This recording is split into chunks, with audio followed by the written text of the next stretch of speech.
Yeah, just starting off with the key to your success for longevity in politics and Congress.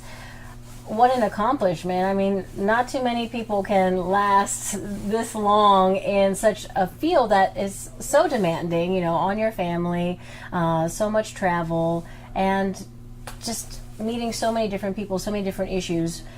How have you lasted so long? What is the key to all Well, it's, you know, I'm not playing the violin, but it is, you know, you're gone from your family half the week no matter what. You're in Michigan, D.C., I mean, we're in session till August, so, I mean, it's just, there's a lot of demands on that. My wife's from Baltimore, and she's got a lot of family that's still there, so she's back and forth, not quite as often as I am, and she works as well, but we've got 2 kids, and they've done pretty well, so I guess that's the real success. I mean, what parent doesn't live for their kids, really, right?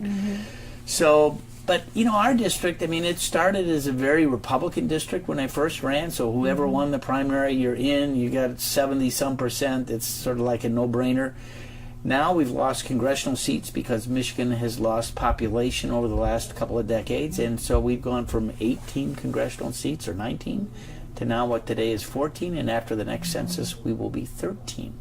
So the district has changed, and, you know, but our district, I've always discovered that it's, people don't really care if you're an R or a D. In fact, I had a good discussion last night with a guy here in Kalamazoo, and said, don't take sides. You know, it's work together. We ought to be together, and that's, you know, people want you to work together. I spoke to a school this morning, and, you know, there are a lot of good ideas on both the Republican and the Democratic side.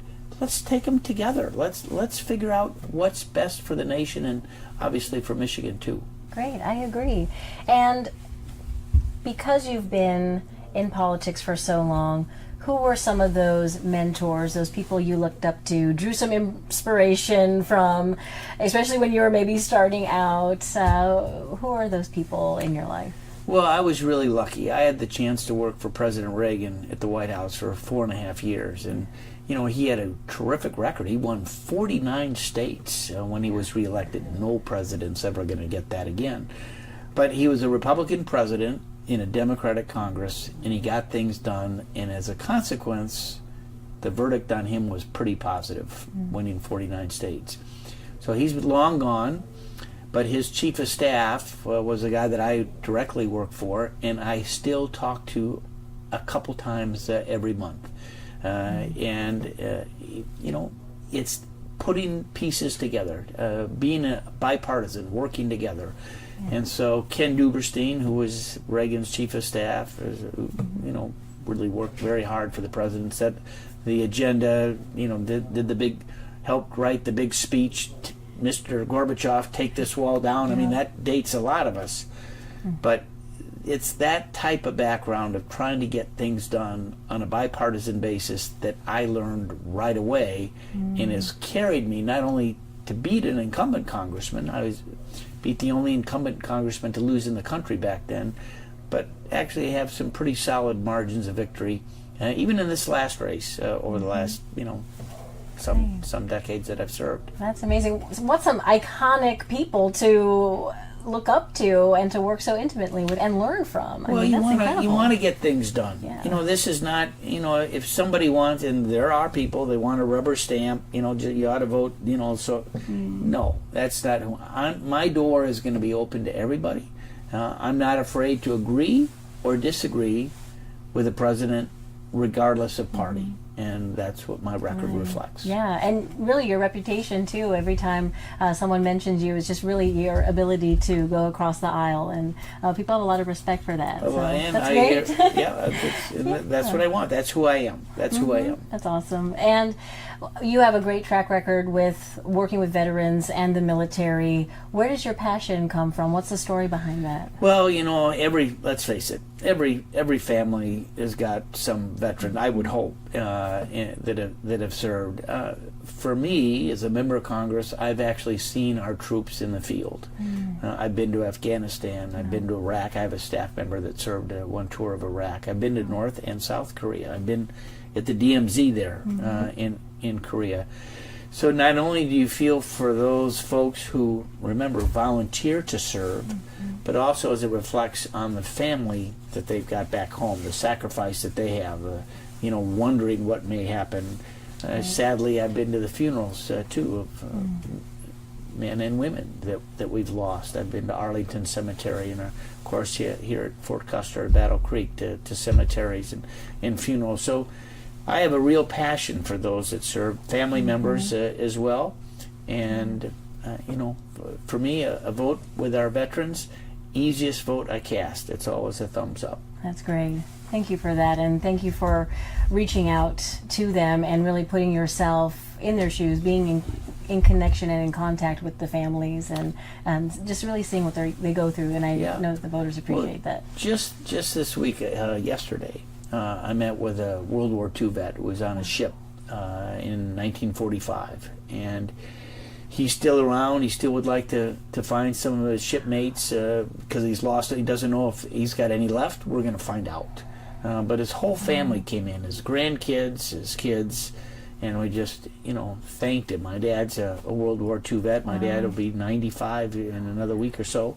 The stories, for so many of them, like my dad, they served, and they came home, and they wanted to get back to the rest of their life. And for many of them, they did not share anything about the Battle of the Bulge or different battles that they were in. We're trying to change that, and we've got talons out here locally. They just took a huge group of vets to Washington this last week. For many of them, it was the first time to D.C., maybe the first time they've seen that memorial, whether it be the Vietnam Memorial or the World War II Memorial dedicated to them. And it's a very emotional, heartbreaking, heart-rendering event. I agree with you, and so many of those World War II. 02. Okay. And our objective was to it was bipartisan. Our objective was to put the six-party talks back together again because they had broken apart. So we went actually to Russia. The town was Khabarovsk, which is a pretty big city. 250,000 people live there. But we went to China. We went to North and South Korea. Then it was Ambassador Baker. From Tennessee, Howard Baker, who I worked with again when I worked for President Reagan, who was in the Senate. But we tried to put the talks together. We stayed a couple of nights in Pyongyang, and it was something else. I mean, it was really incredible. So, as you know, the North Koreans are on average about a foot shorter than most Americans. So I'm just, I'm 5'10". So they had a guy follow me. So every time I would go out of my hotel room, the door would open down the hall, and there'd be a little guy, and he'd follow me, and I would pretend that I forgot something. He went back to his room because they were watching me the whole time. But it was, it was an incredible. It was winter. It was incredibly cold. And you saw all these people, riding their bikes to work in this terribly cold. Doing the rice paddies. With like maybe one bale of manure or hay for fertilizer. It was something else. Wow! But South Korea is so vibrant. I've been there actually a couple of times in South Korea. I love it. Just living there for 3 years, and because you have so much time there, you can go all over the different little countryside towns, and it's great that you had that international experience. We'll have to talk more about that. I do love that. That's a great thing. Now, we want to get into a little bit more of the politics here. Let's talk about the Mueller report. Everyone's talking about it now. In your perspective, what should, could, or would Congress do next? What would you like to see happen? Well, a couple things. I was one that was unanimous vote, 420 votes in the House, to make it public as soon as we could. And I accept the redactions that are there. I think that some of it's going to be unredacted for people on a bipartisan basis on a couple of the committees that really have jurisdiction, judiciary, and intelligence for sure. I mean, one of the things that we fear looking ahead, and that's really, you got to really look ahead. We don't want Russian influence in our next election, that's for sure. They tried. They succeeded to a degree in the 2016 election, is I think most people's view, and we want to do whatever we can to prevent that from happening in our nation's in the future, any future election. The redacted parts, I'm anxious to hear what my colleagues say. Again, I'm not going to be on the committee that sees those, but for good reason. Because of the intelligence operations to actually gather that material, grand jury material, which is always kept private until you might see an indictment. I can understand that. I think that as most people look at this report, and I've just looked at the summary, I haven't read the full 448 pages, but I think most have come to the conclusion that there was not collusion. Maybe, and on the obstruction side, I think that some of the president's key people were saying no, we're not going there. So I think for the most part, and we'll see what happens when Congress comes back, let's get on with the business of the country. We have a lot of issues that we need to deal with. We spent $40 million on this. It was important. I supported the investigation. I wanted to take us to where it would lead us. I'm content, I guess you could say, with what I've learned so far. It was important that we divulge as much of it as we legally should and can, but it's now time to turn the page, to figure out what's next. Would you think that a full public unredacted would be part of moving forward? Well, I'm not sure that that's actually within the law of what can be done, but I think that it is important that key players, Republicans and Democrats, see more of maybe the unredacted report to take some of those conditions off. Obviously, you've got to have privacy that's there as well. All members of Congress, when we take an oath of office, we actually sign an oath that we will not release top secret information. Now, I don't know whether this would reach that protocol or not, but at the end of the day, there's a reason, and those reasons ought to be explained. It's my understanding that the Attorney General, as well as Mueller, too, I believe, are both going to testify. I'm sure they're going to get those questions, and they'll give some of those answers on the record. Great. Any reaction to all of the talk about impeaching President Trump? There's so much talk out there. What are you hearing? What is your reaction? What are things like on Capitol Hill? Any thoughts? Well, Congress has been on break, so I've been home doing lots of different events. We come back the end of April. I think most folks who actually understand how an impeachment process works would say it would be a long stretch. There has to be a real smoking gun. You've got to have a good number. Remember, we have divided government. Is a Republican Senate going to take this up? Without a big smoking gun, not very likely.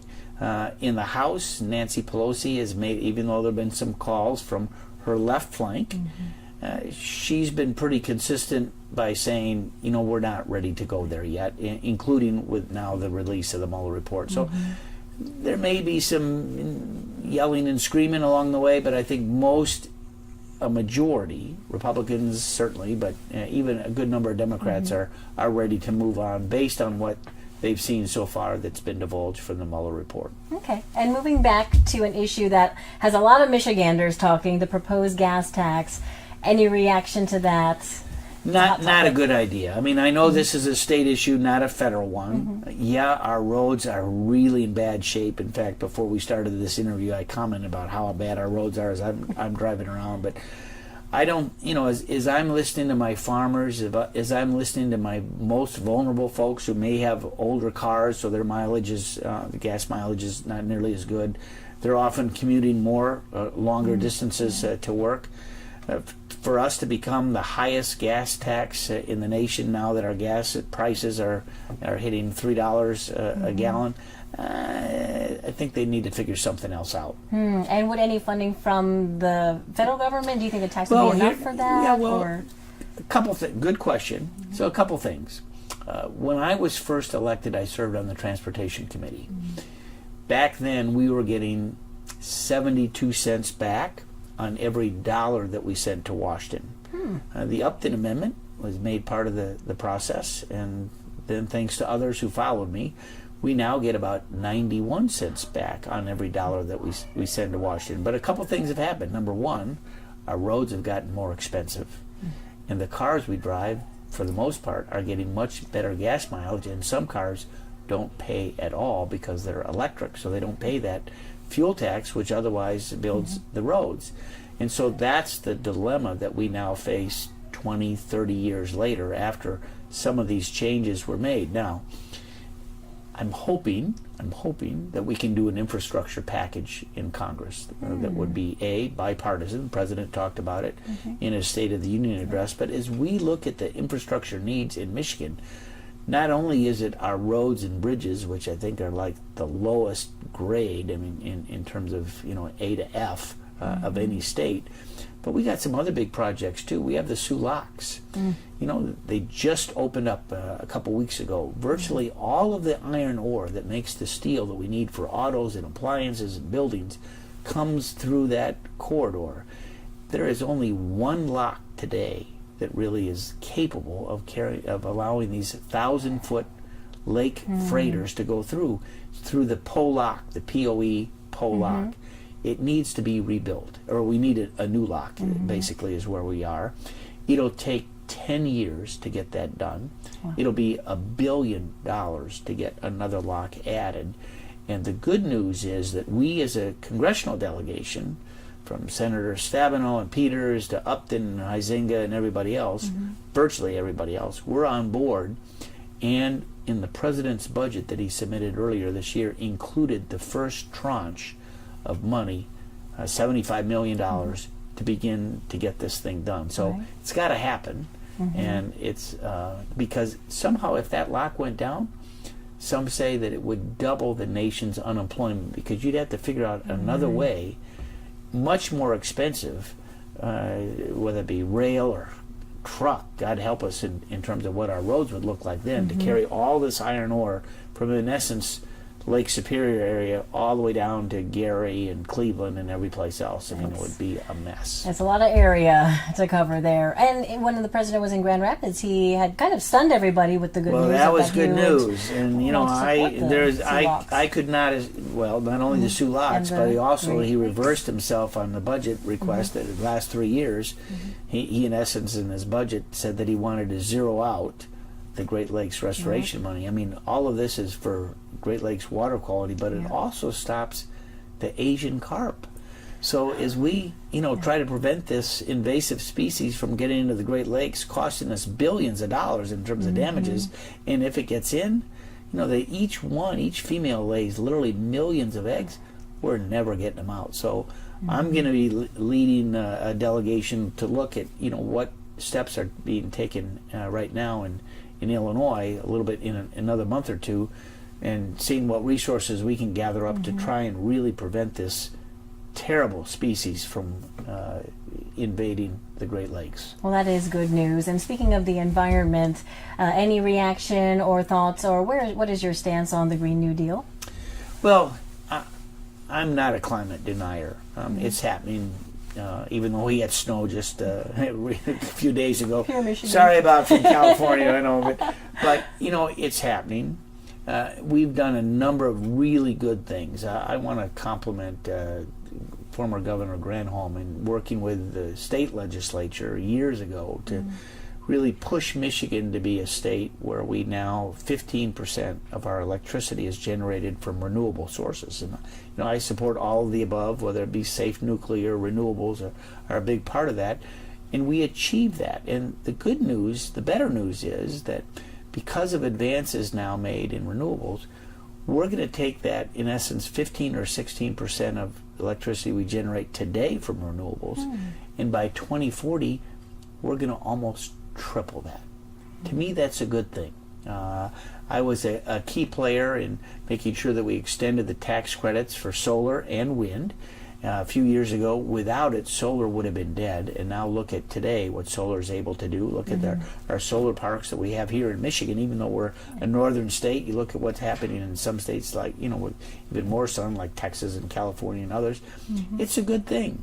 And we've reduced that cost. We need to continue to use that technology to fight climate change and to really be able to help consumers in a way that's obviously in a pro-environment way. And my last question here for our viewers, it's not too soon to start thinking about the upcoming, whether it be the presidential election, local elections. And you have said to us before, in reaction to Mr. Hoadley, that it is too soon to be thinking about that. But as far as your message for our viewers, what would you like to say to them that you're going to keep fighting for them and keeping them in your concerns and in Congress's concerns, and your message for them?